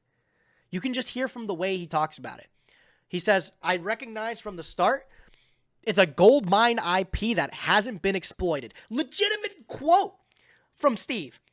It is something that hasn't been exploited. And that's great. You found it. But the problem is, Steve doesn't know how to play the card game. I don't think Steve has ever touched the card game. As you said, he said it in passing. Steve knows about the card game. He's all involved with that. He's doing that. Steve doesn't give a shit about the card game. He's interested in building the IP, the thought that all of these cryptids can be under one umbrella, and building it and trying to build a brand off of it. So what is Metazoo? What is Metazoo? Is it a card game that humbly started off of Kickstarter and has reached these meteoric levels of popularity through its own merit? Or is it an IP that is simply all the cryptids put under one, that is a brand trying to be built? A whole bunch of auxiliary stuff that's based off of the card game. But I think the card game itself is under hot water. You can hear a lot about Mike talk about what he expects for the brand too. And a lot of the questions that a lot of people have, and it's one that I'm sure most of you have had from the start. What makes these cards so appealing? Yu-Gi-Oh! Has an IP tied to it from kids that we watch, you know? Pokemon, same thing. We watched it as a kid. We're all familiar with the characters. Sports cards are tied to sports teams and stuff like that. What's Metazoo got going for it? It's the cryptids, right? No, it's not the cryptids, I don't think. I don't think that's the only thing. I don't know what it is, actually. And I don't know what it is. But Mike describes the main thing when people ask him, and you hear a lot about it. Mike does a lot of interviews with Alpha Investments, and Rudy ended up putting out to his Patreons. He said, if you guys have questions for Mr. Waddell, ask them to me. I'm going to sit down with him. A couple hours, we're going to go over everything. He asks tons of questions to Mike Waddell from the Patreon. And the majority of the ones from the Alpha Investments channel and the Patreon tied to it are all investment-based. That's to be expected because that's what Rudy does. But you can see Mike is not the guy behind that. Mike just wants his game to be good. Mike loves to talk about the fourth wall effects and making the game as best as it can be. He had a vision originally from it to have people under one convention hall utilizing the surroundings that he brought himself to life. But a lot of the questions that get asked from Alpha Investments are, what's keeping the value of the cards 10 years down the line? Who's to say my Kickstarter box that I spent $2,000 on is not going to be worth $0 in years? What's the big future plan? And for Mike, back then, and he says it, and I think it's dumb, he says a novel, or like a visual novel, or a movie. What? What? I don't think the IP that Metazoo, even though it's pulling all these NFTs and stuff, I don't think it's popular enough to create a fucking movie or a visual novel that buoys the price and like the popularity of the brand, and it's supposed to be everything that's supported on top of it. It doesn't make sense. It's a very loose thing, but you could tell that Mike just wants the best for his game. And I believe Steve, even though he is able to supply the financial aspect of it with NFTs and everything big, it has cost Mike Waddell his reputation as a trading card game enthusiast and a man trying to make it happen. Where's the trading card game now? Why is everything not worth money? Is the game fun to play? There's been more drama. There's been more shit that's happening. And it's why the TCG part of it itself. We already established that Metazoo is more than the trading card game. Originally started as just a trading card game itself. It has become way more than that. But the one thing that Michael Waddell has put his entire life into, or in the entire last 2 years into, is in jeopardy because all the other aspects, even though they're perceivably booming, the card game itself is on the decline. What's going on? This is as early as last year. There's been some drama that's come up that has put the entire collector market of all the speculative aspects of the cards themselves into jeopardy. So this is Alan the Kraken. He's another content creator for Metazoo. He's not big, 387. Like I said, there's maybe 4,000 people total in the entire Metazoo global card game like scene total. That's it. So I guess this is already a pretty big one, right? There came something the other day. This guy, Alan the Kraken, got a message from somebody anonymously. And it was this guy talking to somebody from Alibaba. And the first thing that he gets is a very cryptic message, cryptic, excuse me. Hey, Alan, got a minute for something juicy? Alan's like, yeah, toss it to me. And he gets sent this picture. If you can't tell what this picture is, it's not blown up. But this picture is a uncut, there's no cards on the front. It's a foil sheet. Just a foil sheet that cards get printed on. But the thing is about this card, about this picture in particular that's very special, is this is not the first time that anybody in the Metazoo scene has seen this foil sheet. This is the foil sheet that that Michael Waddell shared originally when the first set of Metazoo was in production. This is what the cards were printed on. These Kickstarter cards that are so elusive and rare, this is what they were printed on. So this is a guy, he's sending Alan all this stuff and saying like, hey, I got the picture. And then here's him talking to somebody from Alibaba. Talking to somebody from Alibaba to get custom proxies printed. Not anything bad, Anybody can get proxies printed for a card game that they enjoy if they want to get cards they see. So this guy messaged one of these people from Japan for Alibaba and said, hey, you guys print any Metazoo cards or any like proxies? I'm looking to get proxies made. So what happened was these guys sent samples. That uncut sheet was a sample that they had that originally was also passed to Michael Waddell to show like this is what the foiling will look like. And then on top of that, these guys sent as samples to the guy to show like this is the type of foiling we can do. These cards are not just regular Metazoo cards. These are the first edition Cryptid Nation Kickstarter prints, as well as, if you look behind there, the sample cards from the original Kickstarter. The 1 of 100s. Who's to say this video is old? But these cards look eerily good. They look really, really good. Almost indistinguishable from the originals. That's important. So these guys, they show off these ones that the guy says this is the type of foiling we can do it from. These are the cards we can make. This guy excited. He says, I want those. I want that exact star foiling pattern that is on those Kickstarter cards, right? Dude was like, yeah. They decline it. They say no, whatever.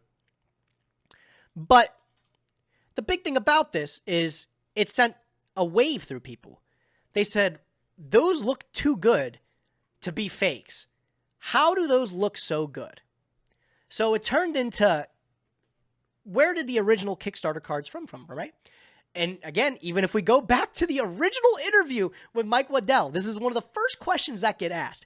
Who is your printer for these original Kickstarter cards? Mike responds, I'm under an NDA. I cannot tell you. Turns out Mike's not under an NDA. He just had to keep this secret because it is way too easy to replicate. So the thing is this leak came out of these cards looking eerily, really good. And this Alan guy reaches out to Mike from the Metazoo page. Already know there's bad things when you have the creator of the game trying to be PR well and do damage control. So he says, hey man, I don't expect you to answer this. Is there anywhere on this? It's a Discord thing, he says. Actually, Spo. Hold on, let me find it. Yeah, here it is, bro. Look at this. This is more about people getting banned unjustly from everything. Hold on, let me find it. There's a message in here that I read, and it's from the Metazoo games, and Alan actually says, hey man, I don't expect you to respond to this, but I was curious if you could tell me the original printer of the Metazoo cards when they first came out. Remember, Mike said he's on an NDA, he can't tell anybody. Well, in this video here, these guys that this guy messaged just casually to get these proxies made were so ready to make these proxies like look almost exactly like these Metazoo cards that it became concerning. So Mike actually just straight up told Alan. He said, hey, yeah, man, this is exactly the guys that I got done to make the cards for the Kickstarter. Or that make the cards currently, right? Or something like that. It was not this shop here that we're looking at, the one that this Pinkerton guy has been messaging. It was not this one. It was a different one. However, it was in the same city in China, and they were using the same exact production equipment to make the original Metazoo cards as they do with the counterfeits that they were then, if they are counterfeits. So instantly, red flags are going off in people's heads. These two factories are so close to each other, like who's to say they aren't the same business, right? The main thing that people had gripes with is this one that Pinkerton is sending now, and as you can see with like the little Bulbasaur up here, he had a really good picture of it. This Bulbasaur and stuff here. This shop that this guy was messaging to get these proxies from is a known counterfeiter for Magic the Gathering, Pokemon cards, and other TCGs. A known counterfeit shop. And now the thing is it's expected that this known counterfeiter was in charge of printing the original Kickstarter cards. And what's bad about that? What's bad about that? When you give someone the original images, they're the ones solely printing for the cards. So the whole thing is between these two eerily close places that use the exact same production methods, why do they have the original artwork, the original images of the Metazoo cards in the supposedly rarest forms? So what's come from my analysis of it is that Michael wasn't under an NDA for who printed the original cards. He wanted to keep it secret so other people could not replicate them from going to the original purchaser. There's obviously a huge moral dilemma, or like there's obviously a lot of red flags to giving a known counterfeiter your original print run of your cards. Who's to say these counterfeiters don't go out of business 5 years from now and then say, fuck it, all of these Metazoo cards that we originally printed and kept stacks of OG ones, let's get rid of them. As Alan said it, the guy literally told him, these guys are sitting on millions of dollars of Metazoo cards because they are able to one-to-one replicate the entire look perfectly because they have the original images. So when this news broke, an entire exodus of people selling their original sample and OG Kickstarter cards hit eBay. People were offing them because now with this information out, you cannot be sure if you have authentic cards. The main thing that spread a lot of red flags is like the original people here, they were very ready to sell him Metazoo cards once he asked.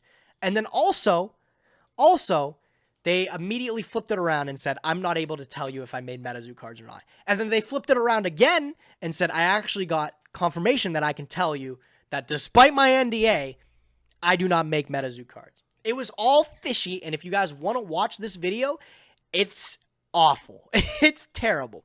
So now people have no trust in the entire backbone of the collectible aspect of the Metazoo cards. You can't trust them anymore because if this was the original printer, they are perfectly capable of printing exact replicas that are indistinguishable. And the only time you will tell if they are a fake one is if 100 of these sample cards, remember there's 100 of them, if there's ever more than 100 of them printed and graded. Keyword graded. You will never know. So there's a lot of unsurety in it, and the card game, the collectible backbone that it was built upon, is now in jeopardy. People are worried about it. It's bad. And it really, really sucks for the people that were back from the kickstart from the start trying to enjoy the game itself. Who plays Metazoo? Who is buying Metazoo? And it seems just from all the results, the only people buying Metazoo are the people that still believe it is a speculative aspect. Who's that? I don't think anybody anymore. I don't see anybody buying it. I don't see anybody playing it. And it's such a shame because you have people like this. The Meta Bros, bro. It's the saddest thing, bro. This is the only channel The only channel I could find dedicated to Metazoo gameplay. The only one. I can't find Metazoo gameplay anywhere else. These guys, they have some videos on Channel Fireball. That's the only other channel, is Channel Fireball, that has videos on how to play. But it's these guys. It's the Meta Bros. And as you can see, they post all the time, all these different gameplay bros. And that you can tell, bro, you just watch, they're excited. They genuinely like the game. They genuinely like it. And it's so sad to see that nobody plays it. 99 episodes in, by the way, coming up on the 100th. Congratulations, guys. That's actually a huge milestone to keep doing something for so long, especially with such a small audience actually keeping track of it. So the people that were originally from the start of the Kickstarter that just wanted to enjoy the game have been completely alienated of the IP that they've grown off of. Metazoo is no longer a card game. It's no longer just a card game. It's hard to... I wouldn't even bother to advertise it, as Mike and Steve said. I wouldn't advertise it as a card game anymore. It's just simply an IP that encompasses all the cryptids in a gimmicky arc style that will find as many ways as they can to profit. Such a sad thing to see, because I think Mike had a very big vision for the game, and it still might be something that comes to fruition just because of all the funding that the game has gotten. Securing those verticals has cost Michael his dream, or has cost the reputation of his card game that he built it on. It's the saddest thing in the world, bro.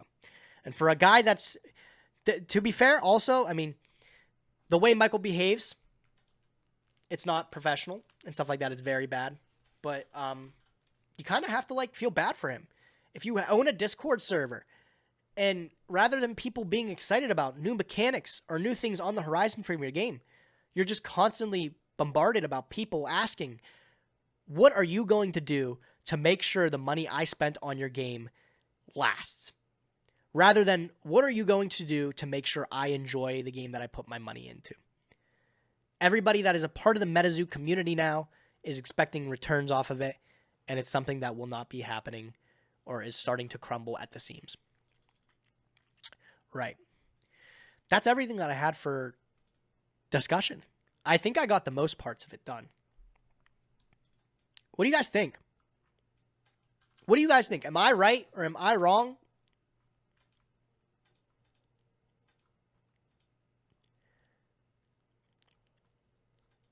And it seems to be more that they keep like appealing to these collectible aspects. They just released a reserve list, which was something that Alpha Investments pushed super hard into trying to pry information out of Michael from. If you watch those earlier interviews, he talked a lot about reserve list. Are there cards that are never going to be reprinted and stuff like that? And they just released last month a reserve list of cards that will never be reprinted. In defense of Metazoo, it makes sense, the cards that they chose not to reprint. You know, cards from the original set with their original artwork. And like promotional cards and stuff like that, that wouldn't make sense, like Target promotional cards to reprint. It makes sense. But you can see where what once was a game that had a huge vision of surrounding the player in it is slowly starting to decline. The card game aspect of it. Super sad.